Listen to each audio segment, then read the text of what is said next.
All right, Nate. Got the title fight coming up, man. Oh yeah. Fight ES 70. Uh, Tell us how this fight got put together.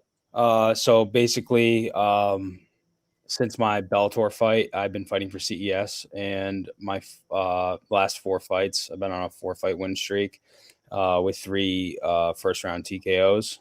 So I think it's just like about that time. I'm 6-1 now, and altogether I have five first round finishes. So um, I called for the title, and because I think the last guy had retired it, so I figured it was a good opportunity for me to get a title shot. So Exactly. And when you started fighting for CES, was that in your mind? Was that featherweight title something that you looked at as a goal?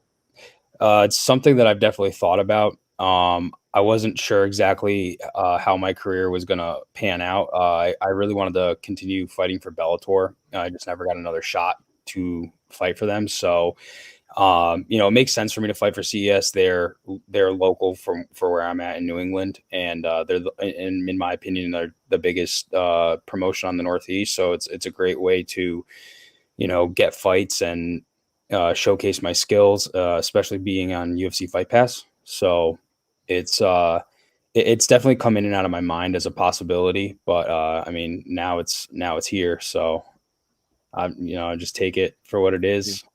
yeah, man. A great opportunity. And when someone looks at your record, of course, the one loss in Bellator sticks out. That's a difficult fight, man. In your third fight, Cody Law, man, go back to that and explain like what you learned from that experience. Oh, I mean, I learned a lot, and a lot has changed since then, with my training and even, my approach to fighting. But, the main thing was that I think at that point I had been doing a lot of jujitsu, and we figured that jujitsu would be the main answer for him, because we figured that we would probably end up getting taken down. So instead of approaching it where we should beat him halfway and stop him from taking me down, it was more of like, okay, he's got like, everyone that I was training with at the time was like, he's gonna take you down. Although I have a wrestling background and I'm very good at stopping takedowns. Like that was one of my main things, that's always been one of my main things. So I think just looking at the approach and seeing that when I go into a fight, not accepting that this person can do this to me, but what am I going to do to them? And and also is like I left the gym that I was training at the time, and I had started my own spot with the striking coach that I picked up maybe like 4 or 5 months prior to that, and so for a long time I was training with them and the new group of guys that I have. And, we worked on wrestling back to my feet, not letting people take me down, not accepting, bad positions. And just, I think I still showed a lot of great things off my back. I showed that I can fight, and I showed that I can still put damage on someone, even though I'm in bad positions. But I want to win fights. That's first and foremost. Like I'm not going in there to be a lamb for somebody. I'm not going in there to let somebody just beat me up. So definitely getting back to my old wrestling roots and seeking out other coaches that can help me, build that foundation that I need so that that stuff doesn't happen again. So what team are you exactly working with right now? I'm working with a few different teams. So right now, my main striking coach is a guy that I had picked up, like I said, 4 months before my Bellator fight, and I've been working with him. And we started a gym. We called it Kazushi Combat Club, but it was basically like a bunch of local guys that during COVID had lost their gym and needed a place to go. So I was training with those guys primarily, and then before my last fight, I started training down at Joe Lozon's. So I drive 2 hours to Boston like once or twice a week, and I train with Joe Lozon and Ascension in Bristol, Connecticut. And I picked Jeff Haddad as like my main wrestling coach. He's somebody that I'm working with right now. He was a D2 college wrestler, very very well versed. I think he was 5-0 as a professional before he retired. And I'm just surrounded myself with a bunch of these teams of the best guys in New England that I possibly can. The best strikers, the best grapplers, and so I'm training with like a wide array of people, and I'm gaining a lot of knowledge from all these different people. So it's kind of like I have my home spot that I train with my striking coach Dan McIntyre, and my jiu-jitsu coach Alex Warren, and then I go and travel and test out the things that we've been practicing, or I go down to Ascension and work on my grappling, or Joe Lozon's to work on my grappling and take technical classes, and then it's kind of like all over the place, but not in like a bad way, like not chaotic or anything like that. Yeah, definitely, definitely. Nowadays, we're at the point in this sport to where you have to find the best combination of coaches. It's not only in just one spot anymore. You can't do that anymore. To be No. honest with you, the evolution is so quick.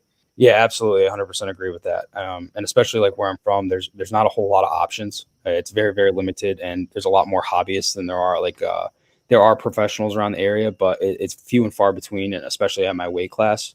So if I need like you said, like at this point, it's like I just want to keep getting better. That's the most important thing to me. It's like I'm not satisfied with not if I'm not learning, if I'm not like processing and making connections, then I know I'm not in the right spot.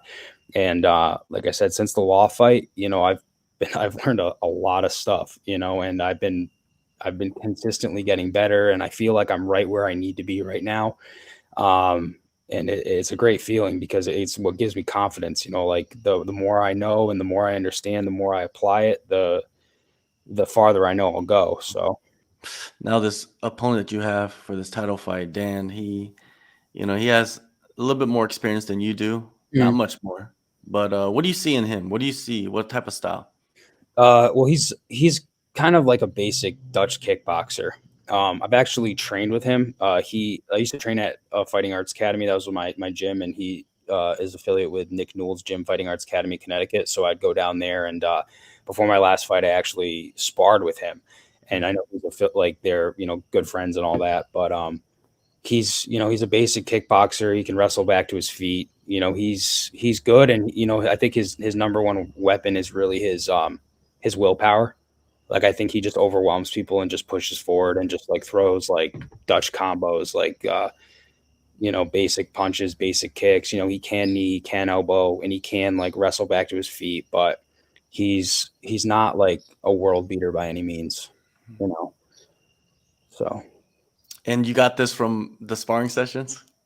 Oh no, from all the studying, I mean, the sparring, sparring it's just sparring, like he's not going to show everything he does. I'm not going to show everything that I do. Clearly we're being nice to each other in there. So it's like, there's not the same aggression, and, but it's more from the video that I've studied of him. I've watched all of his fights, anything I can find, studying him from the ground up, watching his base, watching the way he moves, all that stuff. So, the thing about him is that, like I said, he's durable and he's willing to throw. He's not gonna show up, and he's not the kind of guy that'll just give up because things get tough. Like he's been in wars, he's been in 5-round title fight. He fought for CES belt, but I'm not really impressed with what he does. It's nothing special. He's not setting guys up with anything. He doesn't have like like you can see he's not really like setting anything up. He's just kind of throwing paint at the wall and see what sticks,